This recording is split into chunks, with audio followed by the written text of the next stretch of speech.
Dear students, I welcome you to the lecture of English Literature, BA Final Year, SEM 5. In this lecture, we are going to discuss about the literary term kitchen sink drama. This was a term applied to certain British plays of the 1950s and 1960s, which focused on the lives of working class protagonists in a realistic manner. आता kitchen sink drama पहिल्या गोष्टीचा अर्थ समजून घ्या. Kitchen म्हणजे स्वयंपाकघर, sink म्हणजे जिथे आपण आपले भांडे वगैरे धुतो, आणि ड्रामा नाटक म्हणजे किचनमधलं नाटक इन द सेन्स घरातलं नाटक, म्हणजेच मध्यमवर्गीय लोकांच्या जीवनातील नाटक, त्यांच्या जीवनातील घडामोडी, त्यांच्या जीवनातील घटना. तर हे पद पहिल्यांदा काही विशिष्ट ब्रिटिश नाटके होती 1950 आणि 60च्या दशकातली, ज्यांचा मेन फोकस राहायचा वर्किंग क्लास प्रोटॅगनिस्ट, म्हणजे कामगार वर्गातील जे काही हिरो होते, कामगार वर्गातील नायक, त्यांच्या जीवनावर सत्यवादी प्रकाश टाकून त्यांच्या जीवनातील सत्य घटना लिहून ही नाटके आपल्यासमोर प्रस्तुत केली जायची. अशा नाटकांना म्हटलं जायचं kitchen sink drama. Kitchen sink drama was associated with the angry young men movement in English literature.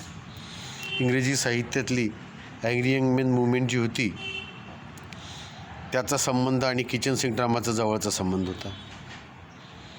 In the 1950s, a group of British novelists and dramatists from middle class and working class backgrounds became known for their anti-establishment works.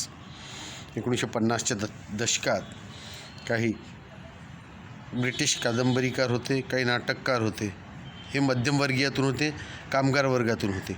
आणि हे खास प्रसिद्ध कशासाठी झाले होते हे की प्रस्थापित लोकांविरुद्ध यांनी आपलं साहित्य लिहिलं. Their plays and novels expressed great dissatisfaction with the socio-economic and political conditions of the time. त्यांची नाटके, त्यांच्या कादंबऱ्या ज्यांनी खूप मोठ्या प्रमाणात असमाधान व्यक्त केलं. कशाबद्दल? आर्थिक आणि सामाजिक आणि राजकीय परिस्थिती जी होती त्या काळची, म्हणजे श्रीमंतांनाच जास्त भाव होता, श्रीमंतांनाच जास्त सवलती होत्या, कामगार वर्गीयांना सवलती नव्हत्या. त्याविरुद्ध यांनी आवाज उठवला. And gave vent to the disillusionment and discontent they felt at the failure of the welfare state to live up to its promises. आणि त्यांनी आपल्या रागाला मार्ग मोकळा करून दिला. कशासाठी? रागाचा मार्ग यासाठी मोकळा केला की ते खूप भ्रमिष्ट झाले होते, असमाधानी होते, राग येत होता त्यांना. कारण काय झालं, कल्याणकारी राज्याची संकल्पना मांडली होती ब्रिटिश लोकांनी महायुद्धापूर्वी, दुसऱ्या महायुद्धापूर्वी, आणि वचन दिले होते की आम्ही कल्याणकारी राज्य राबवू, सगळ्यांचं कल्याण करू. परंतु ब्रिटिश राज्यकर्ते हे प्रॉमिस किंवा हे वचन पूर्ण करू शकले नाही. त्यामुळे मध्यमवर्गीयांचा त्यांच्याविरुद्ध राग होता. द मूड ऑफ अँगर and frustration in their works led to them being labelled angry young men. तो जो त्यांचा रागाचा मूड होता, जे फ्रस्ट्रेशन होतं, वैफल्यता होती जी त्यांच्या साहित्यिक कृतीत दिसून आली, त्यामुळे त्यांना लेबल लागलं angry young men. The plays of the dramatist in this group वर refer to as kitchen sink drama. या नाटककारांनी या ग्रुपमधल्या, या गटातल्या जी नाटके लिहिली त्यांचा उल्लेख किचन सिंक ड्रामा म्हणून करण्यात आला.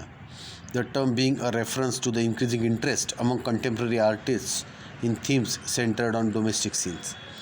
आणि ही शब्दावली त्यासाठी वापरण्यात आली किचन सिंक ड्रामा म्हणून, कारण सगळ्या लोकांचा त्या काळातील कलाकारांचा, लेखकांचा सगळ्यात जास्त इंटरेस्ट होता डोमेस्टिक सीन्सवर. डोमेस्टिक सीन्सवर म्हणजे घरगुती सीन्सवर, घरगुती दृश्यावर. सगळ्या थीम्स त्यावर आधारलेल्या होत्या. आणि म्हणून मग घरगुती नाव यावं म्हणून त्या ग्रुपला नाव दिलं किचन सिंक ड्रामा, त्या नाटकाला. Features of kitchen sink drama. आता वैशिष्ट्य पाहू किचन सिंक ड्रामाची.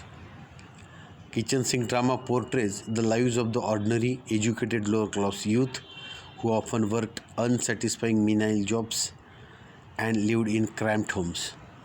किचन सिंक ड्रामा हे वर्णन करतं सामान्य लोकांचं, शिक्षित लोकांचं आणि खास करून कनिष्ठवर्गीय तरुण लोकांचं, ज्यांनी नेहमी असमाधानकारक, ज्यांना म्हणजे असमाधान मिळायचं अशीच कामं करावी लागायची त्यांना, घरगुती आणि खूप अडस घरात राहायचे ते, म्हणजे खूप क्रॅम्प्ड हाऊसमध्ये, छोट्या छोट्या घरात अडचणीत राहायचे. हे त्यांच्याबद्दल हा किचन सिंक ड्रामा आहे.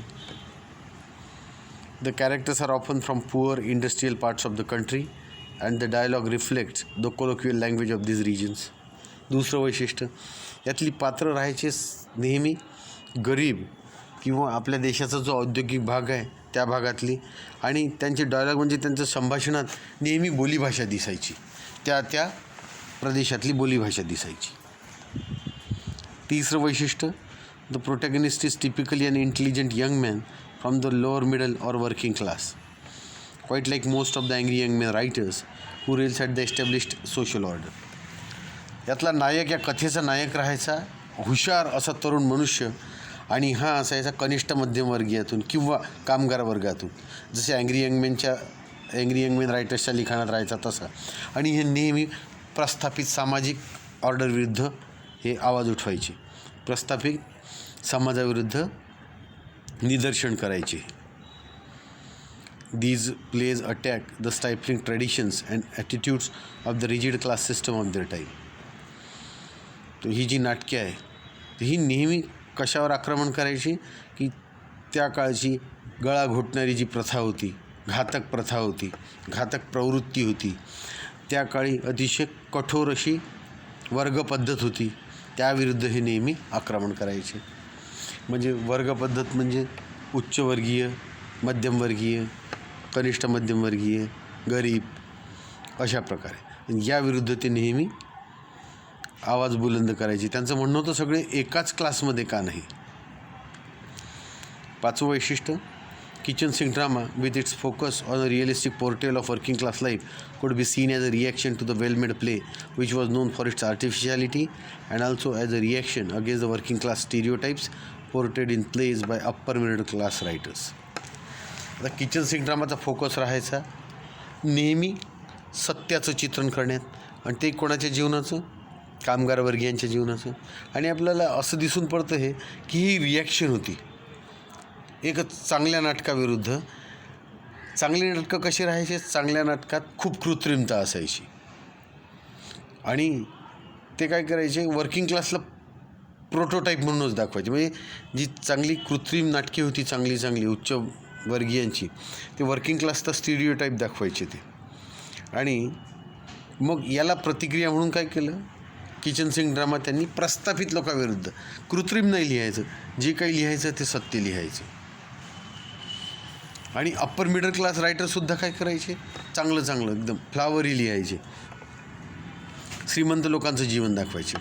पण याला रिॲक्शन म्हणून किचन सिंक ड्रामा जन्माला आला. किचन सिंक ड्रामामध्ये नेहमी तुम्हाला प्रस्थापित वर्गाविरुद्ध निदर्शन केलेली दिसून येईल.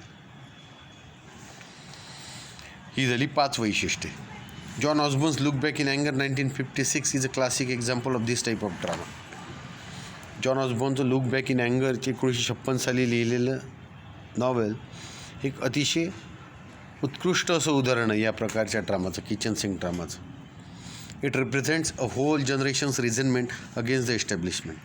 यात कशाचं प्रतिनिधित्व केलेलं आहे, एका संपूर्ण पिढीचा जो राग आहे, एका संपूर्ण पिढीचा तिरस्कार आहे कशाविरुद्ध, प्रस्थापित लोकांविरुद्ध, तो त्यांनी अँग्री यंग मॅन थ्रू दाखवला आहे लुक बॅक इन अँगरमध्ये.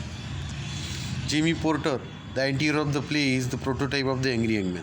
जिमी पोर्टर हा अँटी हिरो दाखवलेला आहे, म्हणजे त्याची कामं हिरोसारखीच आहे, पण ती प्रस्थापित वर्गाविरुद्ध म्हणून त्याला अँटी हिरो म्हटलं आहे. आणि हाच हिरो कोणासाठी होतो, लोअर मिडल क्लाससाठी हा हिरो होतो. तर जिमी पोर्टर यांनी अँग्री यंग मॅनमध्ये प्रोटोटाईप सादर केला की मी अँग्री यंग मॅन लोकांचं प्रतिनिधित्व करतो बा.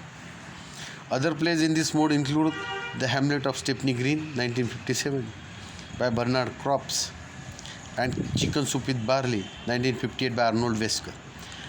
याच प्रकारची नाटके आहेत, म्हणजे या प्रकारात समाविष्ट होणारी नाटके आहे.